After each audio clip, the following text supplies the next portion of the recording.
Жаңа ғана Жібек жол арнасында бокстан тікелей трансляция болды. Жерлесіміз Айбек Оралбай Әзербайжан спортшысы Лорена Берта Альфонсо Домингесан жеңіліп қалды. Тағы бір қазақстандық дзюдошы жарыс жолынан шығып қалды.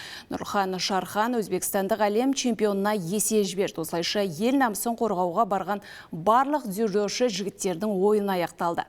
Тек қыздар арасында 78 келі салмақ дәрежесінде Камила Берлигаш қалды.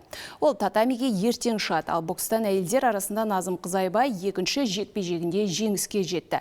Спортшыларымыздың бүгінгі жеңілісі мен жетістігі туралы кәрі құрлықтан әріптесім Күнсая Құрмет сөз алады.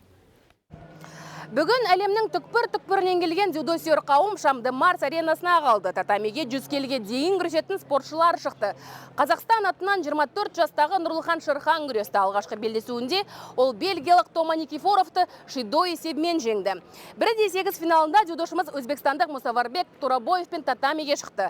Айта кететіні, өзбек спортшысы әлемдік рейтингтегі 4-ші орында тұрған дзюдошы, әрі әлем чемпионы. Осыған дейін 24 жастағы екі құрдас былтыр Азия ойындарында кездескен. Ол жерде өзбек спортшысы Нұрлыханды иппонмен жеңген. Бүгін де спортшымыз Вазари ұпай алса, Турабоев иппон жасап, белдесуді мерзімінен бұрын аяқтады. Белдесудің қалай өткені жайлы біз әлемнің 4 дүркін чемпионы, Токио Олимпиадасының алтын жүлдегері Наохисо Такатадан сұрадық. Нұрлыхан алғашқы белдесуінде тамаша өнер көрсетті. Екінші кездесуінде де жеңіске ұмтылып бақты. Бірақ өзбек дзюдошысымен қиындық туғызғаны бойлары сәйкес болмады. Дзюдода спортшының бойы нәтижеге қатты әсер етеді. Өйткені өзіңнен ұзындау адаммен күресу өте қиын. Бір айтатыным, ол жас әрі мықты спортшы. Оның алар асуы әлі алда. Қазақ дзюдо мектебі маған қатты ұнайды. Сіздердің спортшыларыңызға жеңіске жетелейтін рух бар және күрестің стратегиясын жақсы түсінеді. Ал боксшыларға келетін болсақ, бірінші боп шаршаланған Назым Қызайбай шақты. Елі салмақта ел намысын қорғап жатқан отандасымыз 1-8 финалда жаңа ғана бразилиялық Каролина Барбосаны 5-0 есебімен таза жеңді. Енді басты инициатива бермей бірінші раундтан бастап түсеу керек деді.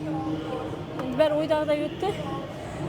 Әлі де бұдан да жақсы өнер көрсету керек деп ойлаймын. Олимпиадада барлық қарсыластар бірдей болды. Кім көбінесе психологиясы дайын болды, сол жерде өткен көптеген чемпиондар көріп отырсыздар өздеріңіз. Сондықтан әр жекпе-жекке барынша қолымнан келгенін аямай, жеңіс үшін бәрін беремін. Ал Мұхаммед Сабыр Базарбайұлы күржілік Лаша Гурилиямен жұдырықтасады. Айта кетейін, екеуі де металлға таласатын болады. Күнсая Құрмет, Қуаныш Қожабеков, Жібек жолы, Парижден.